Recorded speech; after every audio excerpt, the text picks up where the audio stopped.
Have you ever been in a hospital, scared, in pain, and you didn't know how to explain what was wrong? You're sitting in front of the doctor, and your mind goes blank. You forget every English word you ever learned. The doctor asks, "Where does it hurt?" And you just freeze. I know this feeling, and today I'm going to make sure this never happens to you again. Here's my question for you. When was the last time you struggled to communicate in a medical situation? Drop your answer in the comments right now. I read every single one. I'm Lita, and welcome to English Speaking Pro.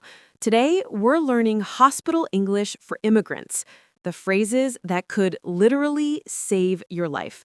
Before we dive into the phrases, let me tell you why this is so important. According to medical research, communication errors cause thousands of medical mistakes every year. When patients can't clearly explain their symptoms, doctors can't give proper treatment.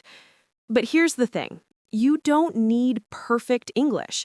You don't need to know complicated medical terms. You just need the right phrases at the right time.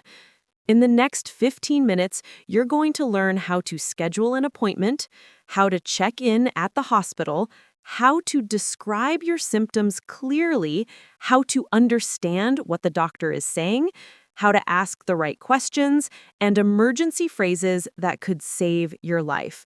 And at the end, we'll do a complete role play so you can practice everything together. Sound good? Then let's start with the most important step. Part 1. Making an appointment. First, you need to get to the hospital or clinic. Let's say you're calling to make an appointment. Here are the essential phrases. Phrase number 1. I'd like to schedule an appointment with a doctor. Say it with me. I'd like to schedule an appointment with a doctor. Not, I want. That sounds too direct. I'd like is polite and professional. Phrase number 2. I'm a new patient. Do I need to fill out any forms? This is important. New patients usually need to complete paperwork. Ask this question early. Phrase number 3. What's the earliest available appointment? If it's urgent, you can add, I'm experiencing severe pain. Is there anything sooner? Now, the receptionist might ask you some questions. Listen carefully. They might ask, what's the reason for your visit? Do you have insurance? Or have you been here before? Let me show you how to answer. The receptionist asks, what's the reason for your visit? You say, I've been having stomach pain for 3 days. The receptionist asks, do you have insurance? You say, yes, I have Blue Cross insurance. Or, no, I'll be paying out of pocket. The receptionist says, can you come in tomorrow at 2 p.m.? You say, yes, that works for me. Thank you. Simple, right? Now let's move to the hospital itself. Part 2. Checking in. You arrive at the hospital or clinic. You are at the front desk. This is what you need to say. Phrase number 4. I have an appointment with Dr. Smith at 2 o'clock, or whatever the doctor's name and time is. For example, I have an appointment with Dr. Martinez at 10 a.m. Phrase number 5. Here's my insurance card and ID. Always bring these: your insurance card and a photo ID, like a driver's license or passport.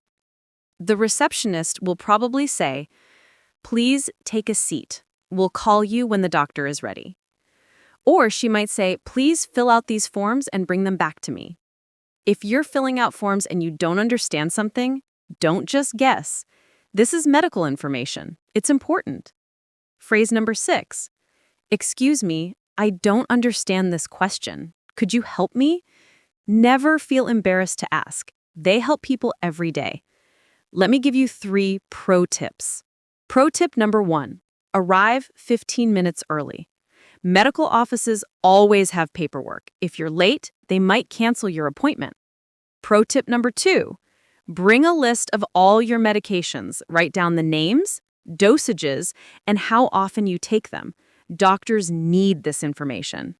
Pro tip number 3. If you're really nervous about your English, bring a friend or family member who speaks English well. There's no shame in this. Your health comes first. Now, let's get to the most important part, talking to the doctor. Part 3. Describing symptoms. This is where many immigrants struggle. How do you explain what's wrong? Let me give you a simple system. The doctor will usually start with a simple question. They'll say, "What brings you in today?" Or, "What seems to be the problem?" Here's how to answer using the SWOT method. SWAT. S equals symptom. What hurts? W equals when. When did it start? A equals action. What makes it better or worse? T equals type. What kind of pain? Let me show you. Phrase number 7. I've been experiencing chest pain for 2 days. Or, I've been experiencing headaches for a week.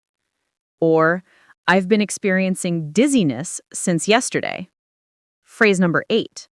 It started 3 days ago. Or, it started suddenly this morning. Or, it started gradually over the past month. Phrase number 9. It gets worse when I breathe deeply. Or, it gets worse when I eat. Or, it gets worse at night. You can also say, it gets better when I lie down, or it gets better when I take aspirin. Phrase number 10. The pain is sharp. Here are the words doctors understand. Sharp means like a knife, acute, sudden. Dull means not very strong but constant. Throbbing means pulsing, like a heartbeat. Burning means it feels like fire. Shooting means it travels quickly, like electricity. Aching means continuous, tired feeling. Let me give you a complete example. The doctor asks, "What brings you in today?" You say, "I've been experiencing chest pain for 2 days. It started suddenly on Monday morning. It gets worse when I breathe deeply. The pain is sharp and sometimes shooting down my left arm." See how clear that is?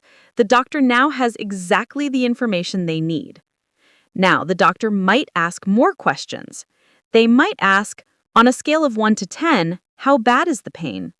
1 means barely noticeable, 10 means worst pain imaginable. Your answer, about a 7 or around a 5. They might ask, have you taken any medication for this? Your answer, yes, I took ibuprofen, but it didn't help. Or, no, I haven't taken anything yet. They might ask, do you have any allergies? This is critical. If you're allergic to any medications, you must tell the doctor. Phrase number 11, I'm allergic to penicillin. Or, I'm allergic to aspirin. If you're not sure about allergies, say, I'm not aware of any allergies. Or, not that I know of. Important note, if you're pregnant or might be pregnant, you must tell the doctor before they prescribe medication or order x-rays. Say, I'm pregnant, or I might be pregnant, I'm not sure yet. This is not embarrassing. This is protecting your baby's health. Now, let's get to the most important part, understanding what the doctor tells you. Doctors sometimes use complicated words. You have the right to understand your own health information. Phrase number 12. This is the most powerful phrase. I'm sorry, could you explain that in simpler terms? Or you can say, could you use simpler words? English is not my first language. Most doctors will appreciate this. They want you to understand. Phrase number 13. Could you write that down for me? This is especially important for medication names, dosage instructions, and follow-up appointment dates. They're complicated. Phrase number 14. Could you repeat that, please? Don't pretend you understood if you didn't. This is your health. Now, let's talk about what the doctor might tell you. The doctor might say, I'm going to prescribe amoxicillin. This means they're giving you medicine. They'll give you a prescription, a piece of paper that you take to the pharmacy. The doctor might say, you need to take this twice a day. Once a day means one time every 24 hours. Twice a day means 2 times a day, usually morning and evening. 3 times a day means morning, afternoon, evening. Every 4 hours means 6 times a day. As needed means when you feel pain or symptoms. The doctor might say, take it with food. This means eat something before or while taking the medicine. Or don't take it on an empty stomach. Same thing, make sure you've eaten first. Here are questions you should ask. Phrase number 15. What are the side effects? Side effects equal negative reactions your body might have to the medication. The doctor might say, you might feel drowsy, that means sleepy. Or you might feel nauseous, that means sick to your stomach. Or you might have a headache. Phrase number 16. How long will it take to work? Some medications work immediately, some take days or weeks. Phrase number 17. Do I need to come back for a follow-up? A follow-up means another appointment to check if the treatment is working. Phrase number 18. Can I continue my normal activities? The doctor might say, avoid heavy exercise for a week, or get plenty of rest, or don't drive while taking this medication. Or you can return to work tomorrow. Make sure you understand the restrictions. Part 5. At the pharmacy. After seeing the doctor, you'll probably go to the pharmacy to get your medication. Here's what you need. Phrase number 19. I have a prescription to fill. To fill a prescription means to get the medication from the pharmacy. Hand them your prescription paper. They might ask, do you have insurance? If yes, say, yes, here's my card. If no, say, no, I'll be paying cash. How much will it cost? Phrase number 20. How long will this take? Sometimes it's ready in 10 minutes, sometimes 30 minutes, or even longer. Phrase number 21. How should I take this medication? The pharmacist will explain, and usually there's a label on the bottle with instructions. Let me teach you key pharmacy words. Refill means get more of the same medication when you run out. Generic means cheaper version, same medicine. Over-the-counter, or OTC, means medicine you can buy without a prescription. Prescription means medicine that requires a doctor's order. If the medication is very expensive, ask, is there a generic version available? Generic medications are usually much cheaper but work exactly the same. Now, let's talk about emergencies. Part 6. Emergency situations. I hope you never need this section, but you must know these phrases. If you're in a true emergency, call 911 immediately. When you call, say, I need an ambulance, this is an emergency. Then give your location clearly. Say, I'm at, and then your address, or I'm at the corner of Main Street and Oak Street. If you're at the emergency room, use these phrases. Phrase number 24. I need immediate help, or I need to see a doctor right now. Phrase number 25. Someone call a doctor, or I need help immediately. These are symptoms that require immediate emergency care. Chest pain, say, I'm having chest pain. Difficulty breathing, say, I can't breathe, or I'm having trouble breathing. Severe bleeding, say, I'm bleeding heavily, or I can't stop the bleeding. Severe allergic reaction. Say, I'm having an allergic reaction, or my throat is swelling. Loss of consciousness. Say, someone has passed out, or they're unconscious. Severe head injury. Say, I hit my head hard, or they fell and hit their head. If you're helping someone else, phrase number 26. My friend needs help. He's unconscious. Or, my mother needs help. She's having chest pain. Or, My child needs help. She can't breathe. One more critical phrase. Phrase number 27. I'm allergic to penicillin. Please note this. In an emergency, if you're unconscious, doctors might give you medication that could harm you if you're allergic. So, if you have serious allergies, consider wearing a medical alert bracelet. This bracelet tells emergency workers about your allergies, medical conditions, and medications, even if you can't speak. Part 7. Complete role play. All right, let's put everything together. I'm going to show you a complete hospital visit from start to finish. Listen, and then practice saying these lines out loud. Scene 1. Phone call.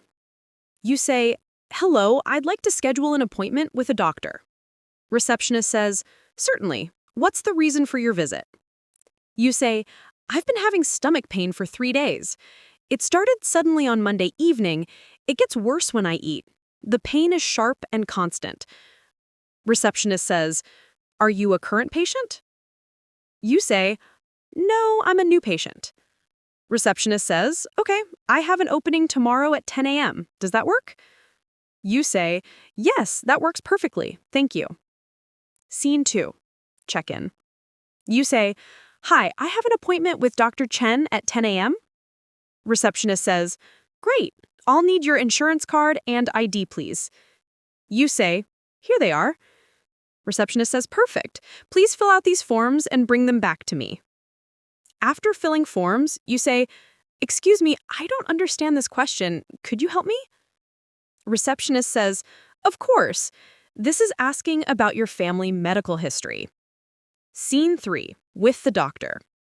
Doctor says, "Hello. What brings you in today?"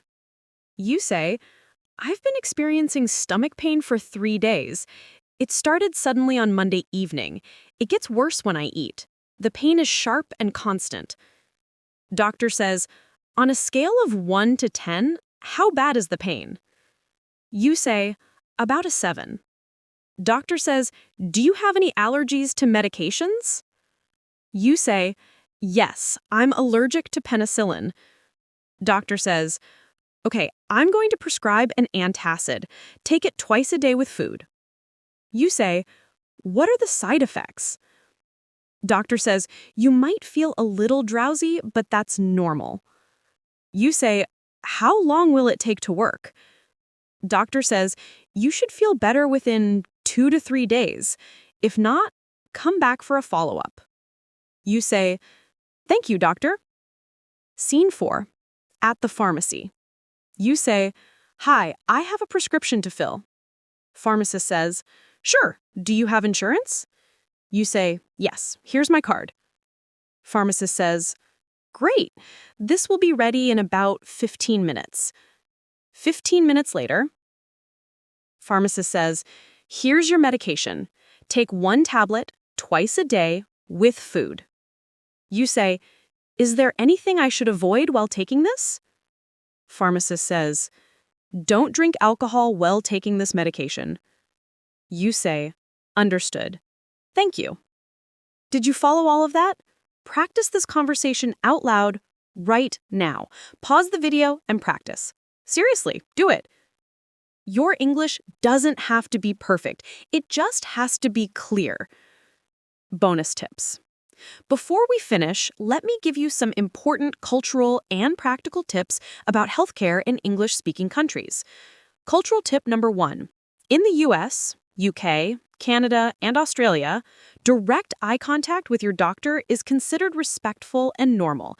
In some cultures, this might feel uncomfortable, but doctors here expect it. Cultural tip number 2. Don't be afraid to ask questions. Doctors want you to understand. A good doctor will never be annoyed by your questions. Cultural tip number 3. Medical privacy is taken very seriously. Your medical information is confidential. Doctors and nurses cannot share your information without your permission. Practical tip number 1. Keep a health journal. Write down your symptoms, when they started, what makes them better or worse, and questions you want to ask the doctor. Bring this to your appointment. Practical tip number 2. If you don't understand something medical in English, you can ask, Do you have translation services? Many hospitals have interpreters available, especially in big cities. Practical tip number 3.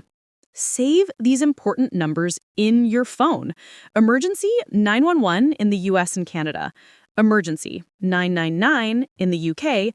Emergency 000 in Australia.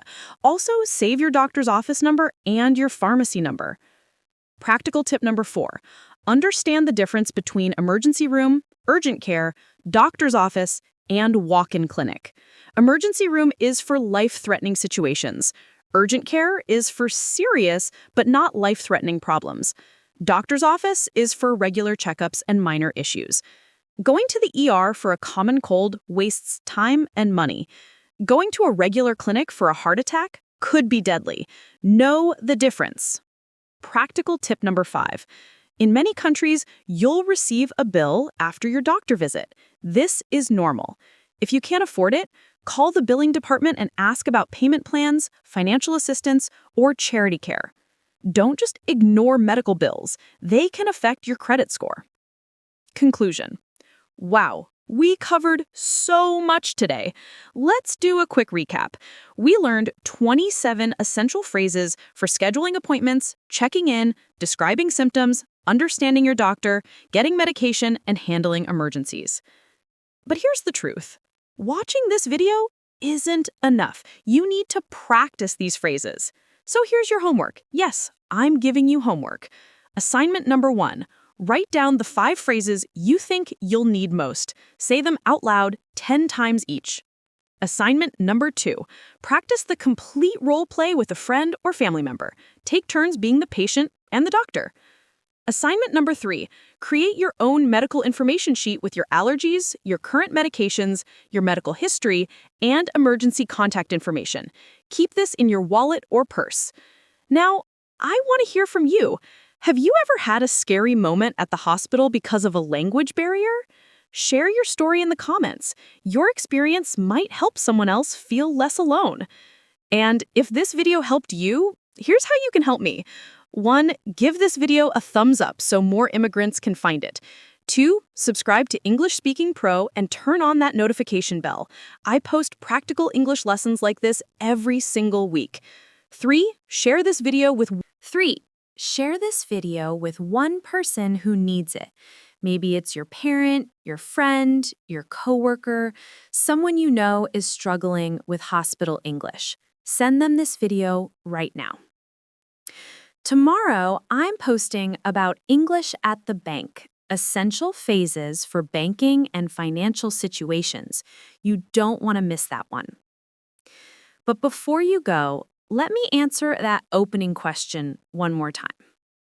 When was the last time you struggled in a medical situation? I hope that after today, your answer will be not anymore, because now I know what to say. You've got this. Your English doesn't have to be perfect to get the healthcare you deserve. I'm Lita from English Speaking Pro, and I'll see you in the next lesson. Stay healthy, stay confident, and keep practicing.